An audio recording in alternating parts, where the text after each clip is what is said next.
Bajamos a la mina pensando que solo encontraríamos polvo y silencio, pero algo nos estaba esperando en la oscuridad.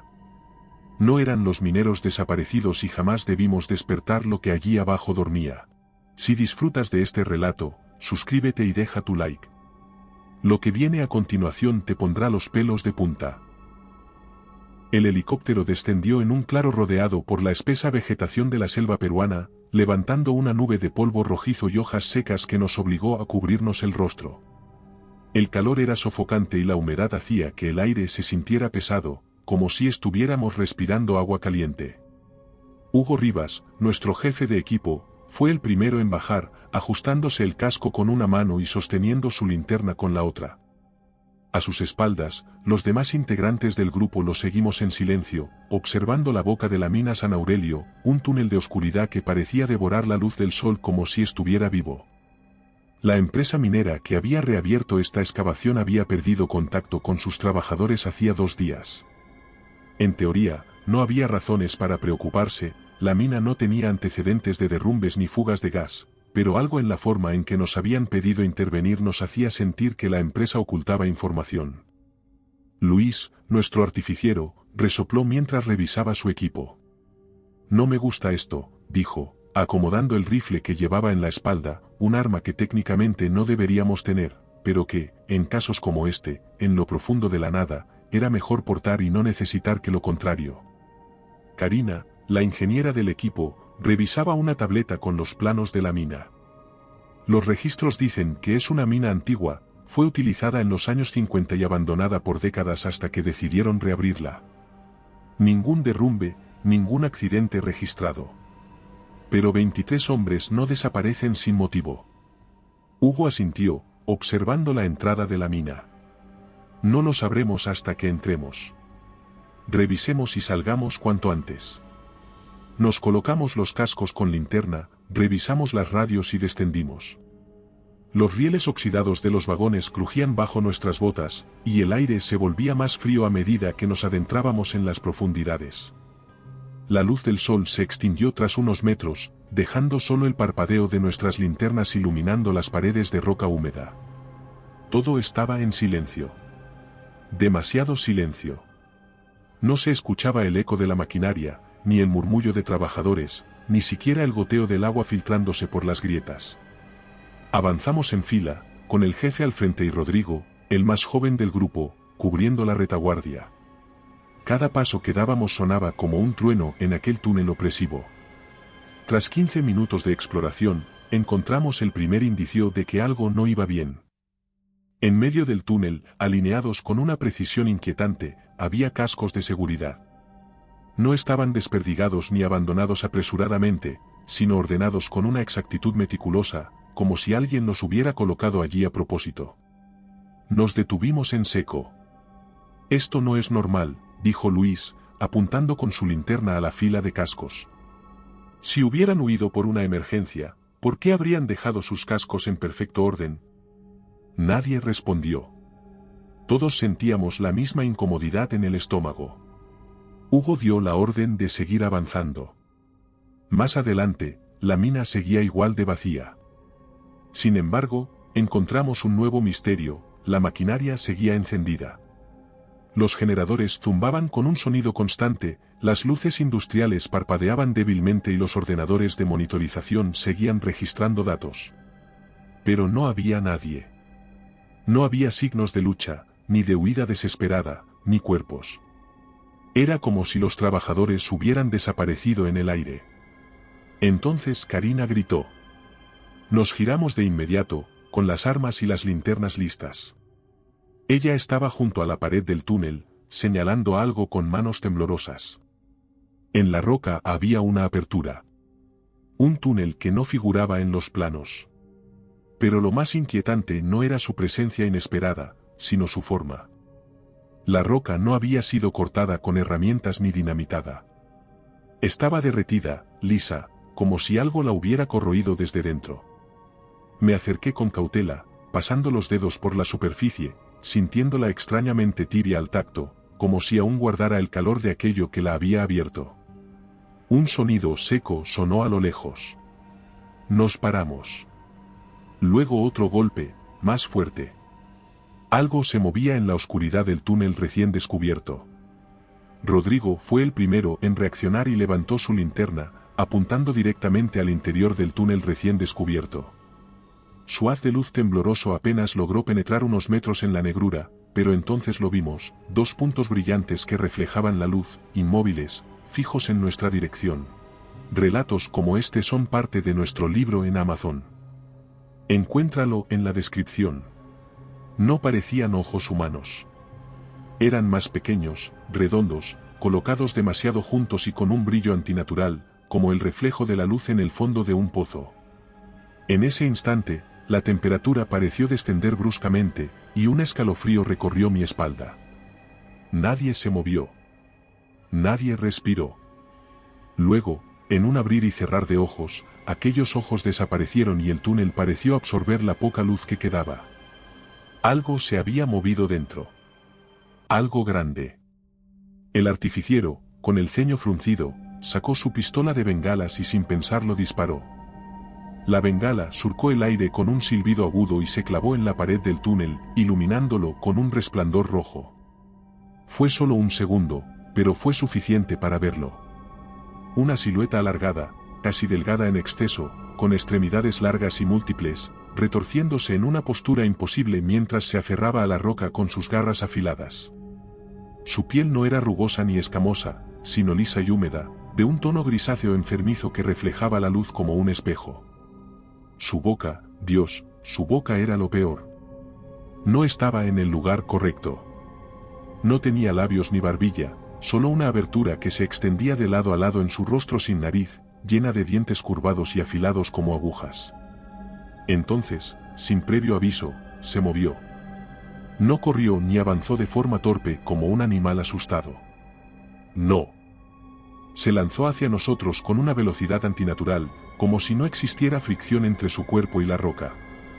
Un instante estaba en el túnel y al siguiente estaba fuera, a apenas 1 metro de Rodrigo, que intentó retroceder, pero tropezó con un riel oxidado y cayó al suelo.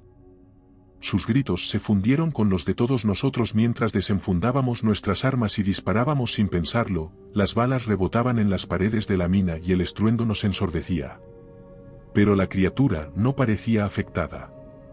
Se movía con movimientos erráticos, casi inhumanos, como si cada una de sus múltiples extremidades tuviera voluntad propia. Entonces chilló. Un sonido agudo y penetrante que nos hizo apretar los dientes y llevarnos las manos a los oídos, un lamento de algo que no debería existir, algo que no pertenecía a nuestro mundo. Y, como si esa fuera una señal, el túnel oscuro detrás de ella cobró vida. Más ojos brillaron en la penumbra, más cuerpos emergieron de la oscuridad, más siluetas deformes se movieron con la misma rapidez antinatural. Eran muchos, docenas. «Corran», gritó Hugo, y eso fue lo que hicimos. El más joven intentó ponerse de pie, pero en el mismo instante en que lo ayudé a levantarse, la criatura más grande se abalanzó sobre él. Sus garras se cerraron en torno a su pierna, y con una fuerza imposible lo arrastró hacia atrás. Gritó y se aferró al suelo, sus uñas arañaron la roca, dejando marcas de desesperación mientras trataba de sujetarse a cualquier cosa. Corrí hacia él, intenté agarrarlo, pero la criatura tiró con más fuerza y lo arrastró de un solo golpe al túnel oscuro. Su alarido se cortó en seco. Nadie tuvo tiempo de procesarlo. Seguimos corriendo, sin dirección, sin plan, solo huyendo de aquellas cosas que nos perseguían en la penumbra. Sentíamos sus movimientos, su velocidad, su proximidad. El eco de sus pasos irregulares sonaba por toda la mina, pero nunca se acercaban lo suficiente como para alcanzarnos. Nos estaban guiando. Nos estaban empujando hacia algún sitio. El jefe tomó la delantera y nos condujo de vuelta a la entrada principal, donde habíamos dejado las cuerdas de ascenso. La luz artificial de los generadores aún iluminaba la zona, pero cuando llegamos, sentimos como el pánico se apoderaba de nosotros. Las cuerdas estaban en el suelo. Cortadas. No rotas por desgaste ni desprendidas por accidente. Cortadas limpiamente, como si alguien hubiera usado una navaja afilada para asegurarse de que no tuviéramos escapatoria. El grupo quedó paralizado. Karina dejó escapar un jadeo entrecortado y miró hacia Hugo en busca de una solución, pero él solo miraba fijamente las cuerdas en el suelo, comprendiendo la magnitud de lo que eso significaba. Alguien, o algo, había estado esperando nuestra llegada. Entonces, desde el túnel, un sonido se oyó en la mina. Un golpeteo rítmico. No era un derrumbe. No era el eco de nuestros propios pasos. Era un patrón. Un mensaje. Una llamada. Y algo, en la profundidad de la tierra, estaba respondiendo. El golpeteo rítmico continuó sonando en la mina, un sonido profundo, casi hipnótico, como un tambor lejano que marcaba un compás inhumano en la oscuridad. Nadie hablaba, nadie se movía, pero todos sentíamos lo mismo, aquello no era natural. Este vídeo es posible gracias a nuestros miembros. Gracias por hacer esto posible. No era el sonido de la roca cediendo, ni del agua filtrándose entre las grietas. Era un mensaje, una señal enviada desde las profundidades. El jefe fue el primero en reaccionar, giró sobre sus talones y nos hizo señas para movernos, su rostro tenso, la mandíbula apretada. No había tiempo para lamentarnos, no había tiempo para pensar. Si nos quedábamos allí, acabarían con nosotros. Nos internamos en los túneles laterales sin saber a dónde iban, sin saber si conducían a una salida o si solo nos hundirían más en la mina. La luz parpadeante de nuestras linternas iluminaba paredes irregulares, rieles oxidados, tablones podridos que alguna vez sostuvieron el techo de pasadizos olvidados. Sentíamos que nos observaban, que las criaturas aún estaban cerca, que se movían en paralelo a nosotros sin mostrarse. No atacaban, solo nos guiaban. Nos empujaban hacia adelante, más profundo, como un rebaño siendo conducido al degolladero. Luis se detuvo de golpe y levantó el puño en señal de alto. Todos frenamos en seco, conteniendo la respiración. Delante de nosotros, el túnel se abría en una enorme caverna subterránea, una bóveda de roca que parecía haber sido tallada por el tiempo, o quizás por algo más antiguo que el tiempo mismo. En el centro, una fosa abierta, un agujero negro en la tierra que parecía no tener fondo, un abismo que devoraba la luz de nuestras linternas. Pero lo más estremecedor no era el agujero en sí, sino lo que lo rodeaba. Docenas de cascos estaban esparcidos en el suelo, pero ya no alineados con precisión como antes. Estos estaban desperdigados, volcados, algunos aplastados, otros con manchas oscuras secas que todos sabíamos lo que era. Entre ellos, fragmentos de ropa, herramientas retorcidas, botas aún con los cordones atados, mochilas abiertas con su contenido esparcido como si hubieran sido registradas. No había cuerpos, ni huesos, ni rastro de los trabajadores desaparecidos. Pero era obvio lo que había ocurrido allí. Ellos no se habían ido. No habían huido. Habían sido devorados. Karina se tapó la boca con una mano y retrocedió un paso, pero su bota pateó una piedra y el sonido de su caída rebotó por toda la caverna. En ese instante, el golpeteo rítmico se detuvo. El silencio fue absoluto. Nos quedamos quietos, sin atrevernos a movernos, esperando, escuchando. Y entonces lo oímos. Un sonido. No venía de las paredes, ni de los túneles. Venía del abismo. Un sonido grave, vibrante, que no era una voz humana, pero tampoco era el gruñido de un animal. Era algo más. Algo que no debería existir. Algo que había estado dormido por mucho, mucho tiempo.